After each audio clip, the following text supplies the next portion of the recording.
Ça faisait longtemps qu'Horis ne nous avait pas raconté de belles histoires, et en particulier ici, chers amis, l'histoire d'un pan important de l'horlogerie au XXe siècle, à savoir le statut horloger. Et elle en profite évidemment pour présenter une pièce superbe qui me rappelle Horis il y a quelques années, la Horis Star, de tout point de vue, une grande nouveauté. Aujourd'hui, on vous en dit plus sur cette histoire de l'économie suisse à propos de l'horlogerie. Et évidemment, vous allez tout savoir à propos de cette nouvelle Horis Star. C'est maintenant, c'est tout de suite. On repart dans les années 30 et c'est seulement sur les Rabilleurs.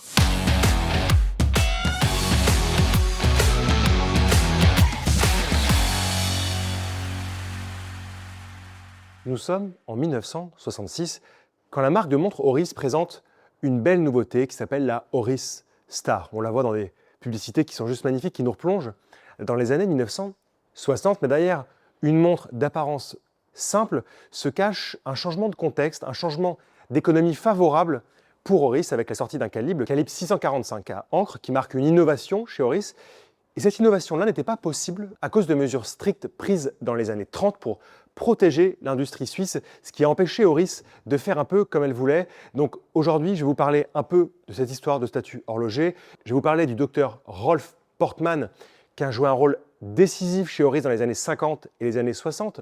Simplement juriste de formation au départ qui va prendre des fonctions supérieures chez Horis pour arriver à la fin et vous présenter cette petite douceur chez Horis dont je suis évidemment tombé immédiatement amoureux. Commençons par l'histoire. Vous le savez, l'industrie horlogère suisse n'a pas vécu que des moments de bonheur au XXe siècle. Et si on repart dans les années 20, si vous avez bien écouté en cours d'histoire quand vous étiez plus jeune au collège, vous savez qu'il y a eu une crise économique majeure entre les deux grandes guerres qui ont jalonné le XXe siècle, et en particulier à la fin des années 20, avec le krach boursier, vous avez forcément des exportations, des ventes en Suisse qui sont plutôt en berne, et tout cela va amener à une cartélisation, on appelle ça en Suisse la cartélisation horlogère suisse à la fin des années 20 et au début des années 30 pour se protéger.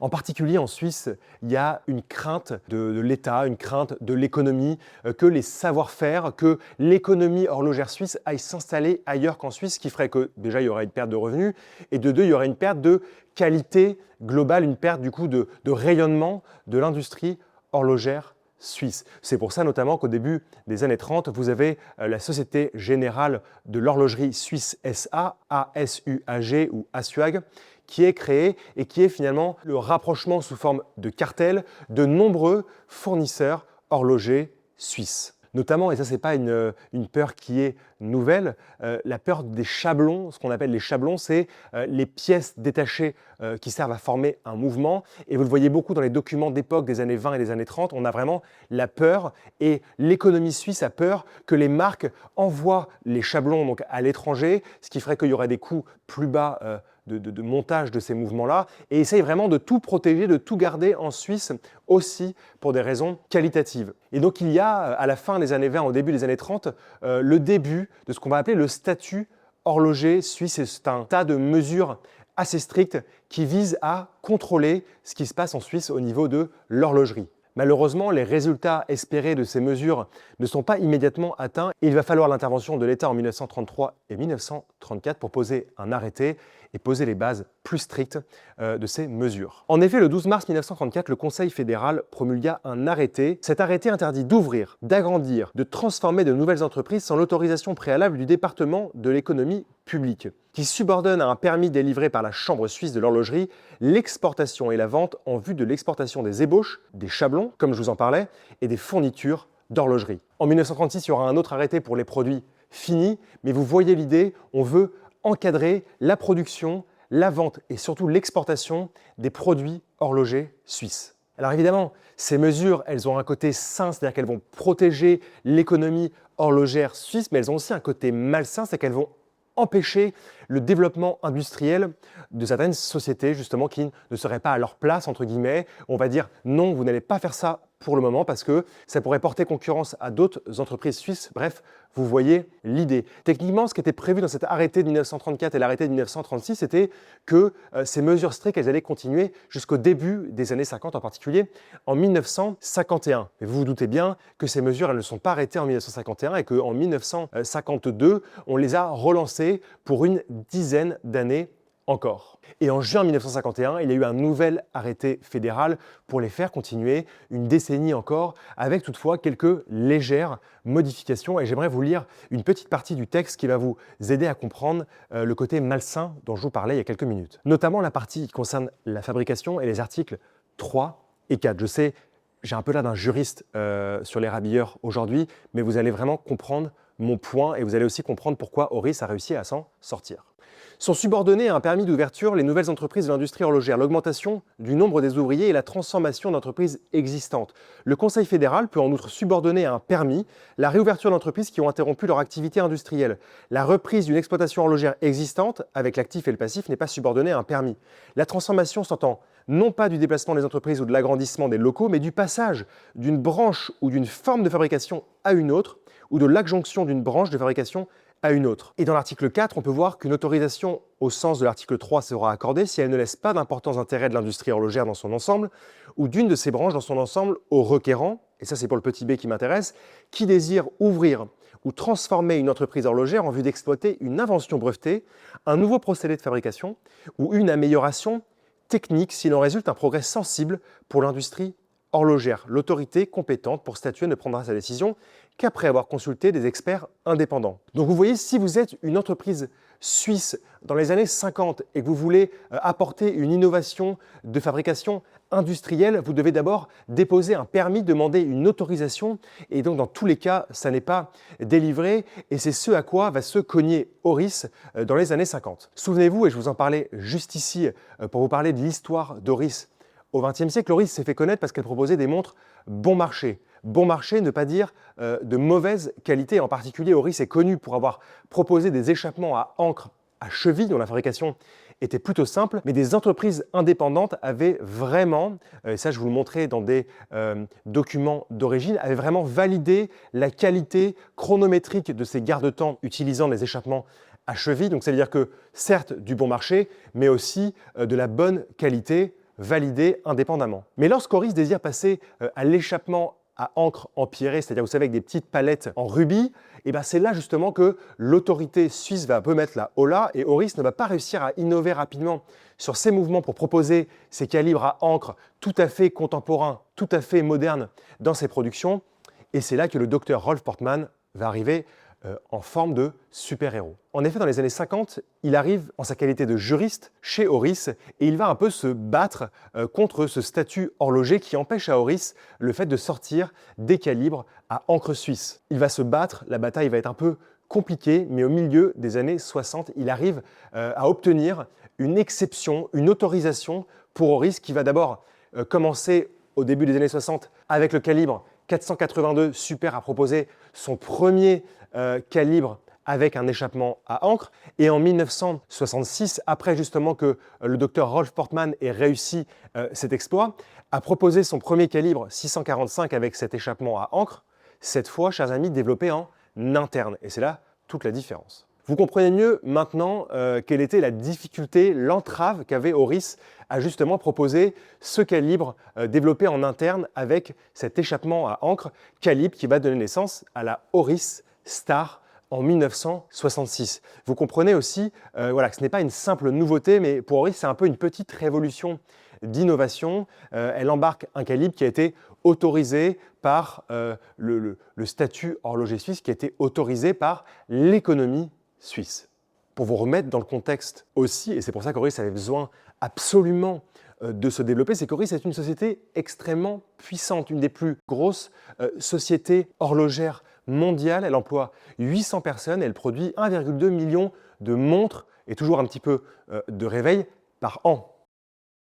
Voilà ce qu'est venu célébrer Oris aujourd'hui en 2026. C'est d'une part le fait d'avoir pu se sortir de ce statut horloger très contraignant grâce au docteur Rolf Portmann qui par la suite chez Oris prendra des fonctions bien supérieures, il sera dans le comité de direction et en même temps pour dire que cette Oris Star de 66, elle cristallise toute cette énergie qui avait été développée par Oris tout en montrant aussi la puissance d'Oris alors. Cette déclaration d'indépendance, Oris la célèbre aujourd'hui en 2026 avec cette nouvelle Oris Star et la première pierre, si je puis dire, d'un édifice un peu plus grand chez Oris, la nouvelle collection héritage qui va donc venir comme ça poser des jalons. Et je trouve que pour la première édition, c'est vraiment bien d'en mettre en avant cette histoire décisive pour Oris. Et cette nouvelle Oris Star est une réussite en tout point. On a le plaisir de retrouver un boîtier tonneau de 35 mm de diamètre, un boîtier tonneau qu'on avait pu apprécier notamment personnellement avec la Chronoris il y a quelques années chez Oris dans un volume un peu plus important. Ici, on voit tout de suite de superbes finitions sur le boîtier. J'entends par là un soleillé sur la lunette, un soleillé très très fin qui vient toucher, caresser un chanfrein poli de la plus belle des manières qui va courir tout au long du boîtier, évidemment plus large au niveau des anses, presque invisible au niveau de la couronne et qui après va reprendre un peu de force.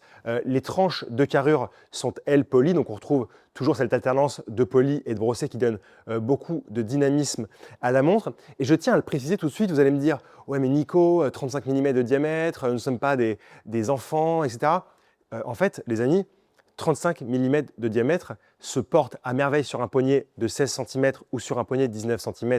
Et je le sais très bien par expérience, ce n'est pas une histoire de taille, c'est une histoire de proportions qui sont justes. Si la montre a été bien dessinée, si l'ouverture de cadran est de la bonne taille, si la montre ne paraît pas minuscule parce que justement il y a trop d'informations au sein du cadran, tout va pour le mieux dans le meilleur des mondes. Et ici justement le 35 mm, il n'est ni ridicule sur un petit poignet, ni ridicule sur un plus grand poignet parce que justement les finitions sont faites pour que la montre ait une présence au poignet. C'est tout ce qu'il faut retenir. Et donc, comme je vous le disais ici, les proportions sont très justes, 35 mm de diamètre, un peu plus de 41 mm corne à corne et une épaisseur très légèrement au-dessus des 11 mm, ce qui fait qu'on a une montre avec des proportions qui sont, à mon sens, sublimes, surtout pour les amateurs de l'histoire horlogère du XXe siècle. Le cadran est également une réussite et il est largement protégé, largement mis en avant par un verre qui en fait a son rôle à jouer dans cette histoire parce que le verre n'est pas en saphir comme on a l'habitude de voir chez Oris, mais il était réalisé en plexiglas. Et chers amis, ce n'est pas un moyen pour Oris d'échapper au coût d'un verre en saphir parce qu'aujourd'hui les coûts des verres en saphir ont largement baissé, surtout à grande échelle quand on les commande. Donc finalement le fait d'avoir développé spécialement pour cette montre un verre plexiglas, c'est une bonne chose. C'est un verre plexiglas qui est extrêmement plat, qui possède un biseau bien travaillé et vous allez le voir à l'intérieur du verre plexiglas, il y a une finition spéciale qui a été apportée, ce qui fait que le cadran n'est absolument pas déformé et que, on va dire, les couleurs et le rendu du cadran sont exactement celles que vous voyez. Il n'y a pas de traitement en particulier, vous savez parfois qu'ils prennent des couleurs un peu bleues ou un peu jaunes qui ont été apportées. Le cadran, il est juste magnifique, on va retrouver un cadran argenté légèrement brossé de manière verticale. Vous savez, ce cross-air qui sont les deux petites lignes qui se croisent, symbole de précision dans l'horlogerie au XXe siècle, qui se croisent évidemment, vous l'aurez compris, au centre. On va retrouver des index en applique argentés qui ont été facettés avec leurs petites billes luminescentes. C'est évidemment un petit clin d'œil aussi à ce qu'on trouvait en horlogerie dans les années 50, 60, 70. Ici, évidemment, pas au tritium, mais au super luminova. Des index de minuterie en trait noir extrêmement fin et une fenêtre de date que j'aime beaucoup puisqu'elle est en ouverture trapézoïdale et un peu rehaussée par une applique également argentée. D'ailleurs, en parlant de cette date, chers amis, j'ai eu la délicieuse surprise de voir qu'elle résonnait dans mon esprit de la plus belle des manières. Écoutez ce passage de date qui claque.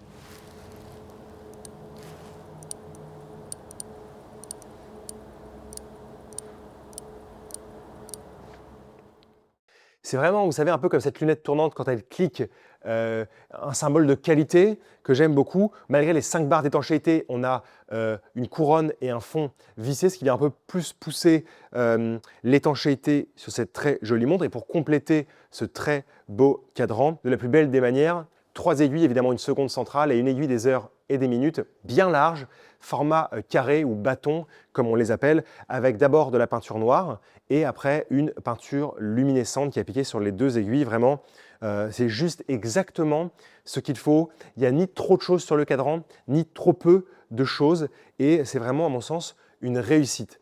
Petit clin d'œil aux années 60 chez Oris. Le bracelet n'est pas un bracelet en cuir comme les autres. Vous voyez que sa partie centrale est légèrement bombée et vous voyez que son aspect général est plutôt brillant, ce qui nous fait songer véritablement à un bracelet des années 60 fait évidemment avec les normes actuelles et Oris n'a pas lésiné non plus sur ce clin d'œil aux années 60.